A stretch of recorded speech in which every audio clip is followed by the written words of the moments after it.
Well,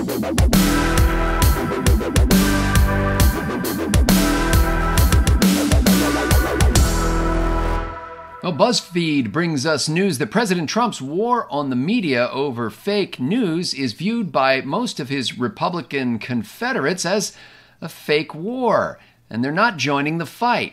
In fact, some of his partisans, and these are people who are pretty close to the president, feel that they've been caught in the crossfire and risk becoming collateral damage. I'm Scott Ott with Bill Whittle and Stephen Green, and this Right Angle is brought to you by the members at BillWhittle.com.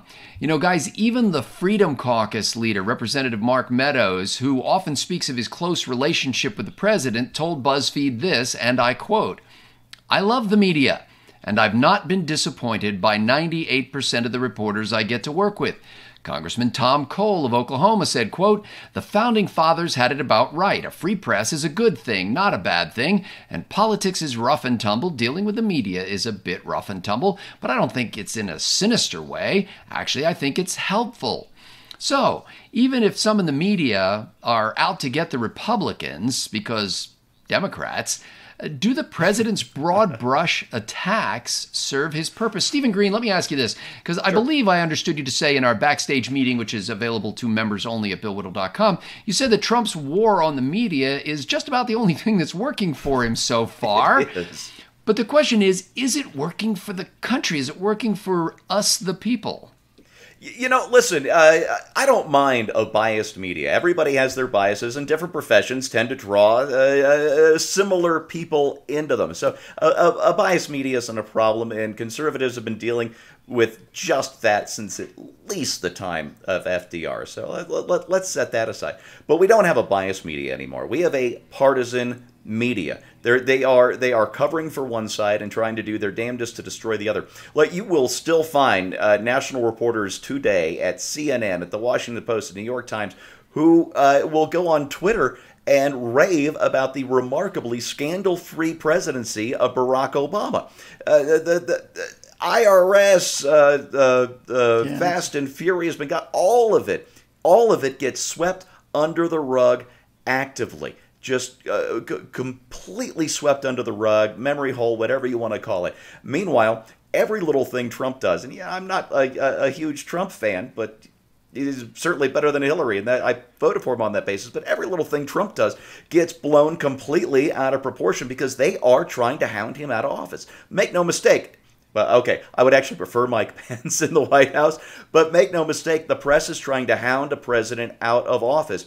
And if they manage to do that, I don't think it's likely, but if they manage to do that, then they will have a power specifically reserved to Congress, but they are going to try and do it, Scott, and it's not because they're biased, it's not because they lean to the left, it is because they are Democrats with bylines, period, full stop.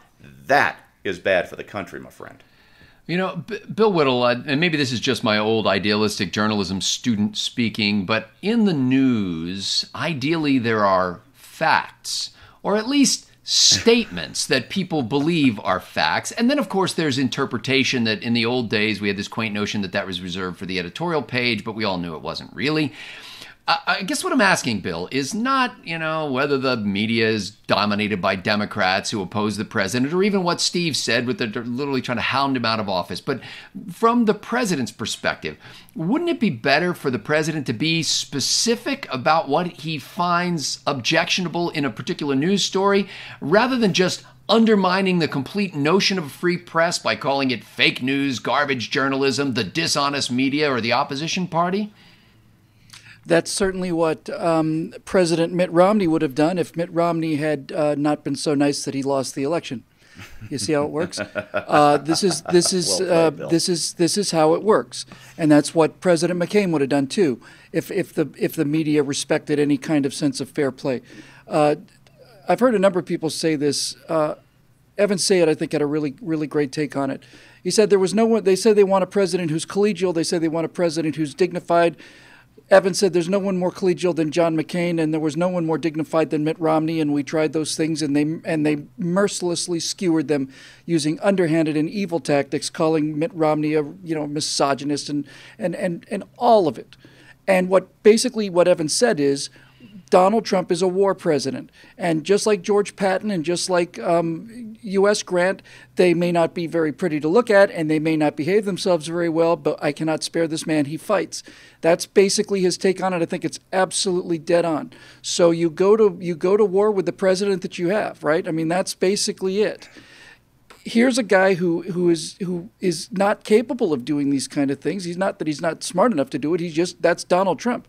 The fact that he's fighting back is the thing that's important. And the fact that he's understood the power of Twitter is important, because without Twitter, everything he says has to go through a White House correspondence group of 49 seats in that briefing room. And of the 49 people, this is April 2016, 49 people allowed in that White House briefing room, not one was a Republican, not one.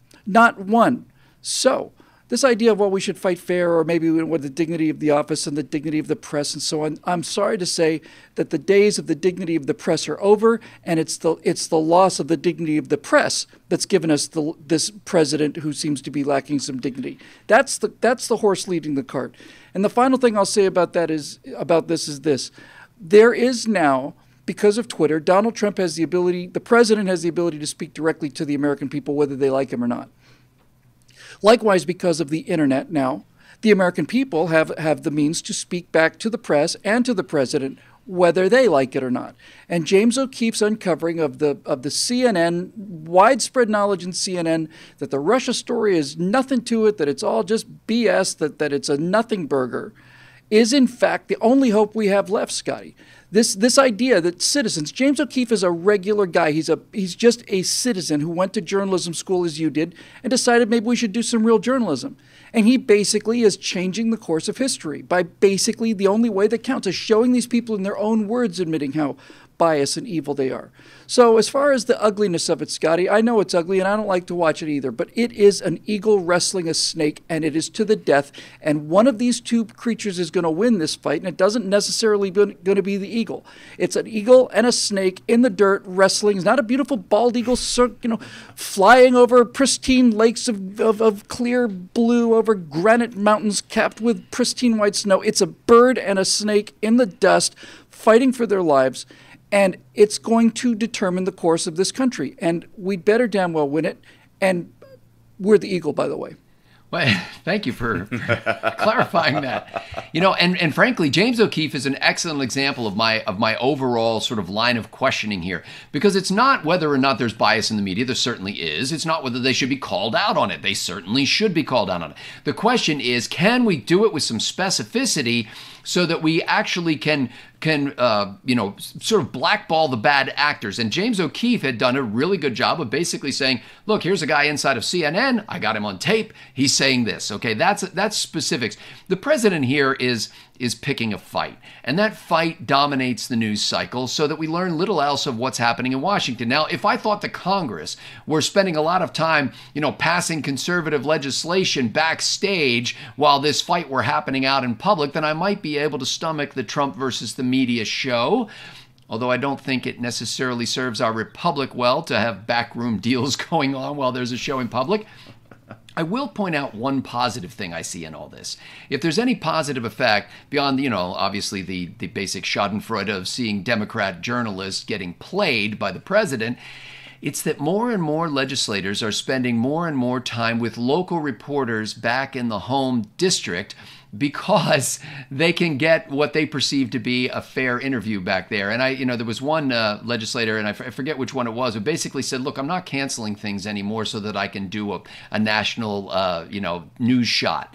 I'm going to keep to my schedule. I'd rather be interviewed by the guy back in Paducah than spend time on a national news shot where I've got somebody who's hostile to me. So, now the bad side of that, of course, is they're counting on the fact that local reporters aren't tapped into the day-to-day what's going on in Washington, D.C., don't have access to all those sources, and may ask them questions that aren't as piercing. So there's good and bad in all this. We talked in our backstage meeting, which if you were a member at BillWhittle.com, you would have already seen by now, that perhaps, someday alternative news sources like Right Angle might become, might have direct access to the newsmakers. But right now, most of us are dependent upon what the president calls the dishonest media, from which we draw the fodder for our commentary. And the dishonest media, so-called, do not seem to be taking the president's rebuke as an opportunity for repentance, but rather as a chance to double down and prove that the president is the dishonest one. All in all, such a circus might keep your eyes on the ringmaster, but I'm not sure it leads to a better informed electorate. For Bill Whittle and Stephen Green, I'm Scott Ott. Thank you for watching this episode of Right Angle at BillWhittle.com. There's a lot more where this came from. I hope you sign up today to become a member at BillWhittle.com. It's an eagle and a snake thrashing it around in the dust, and one of them is going to survive.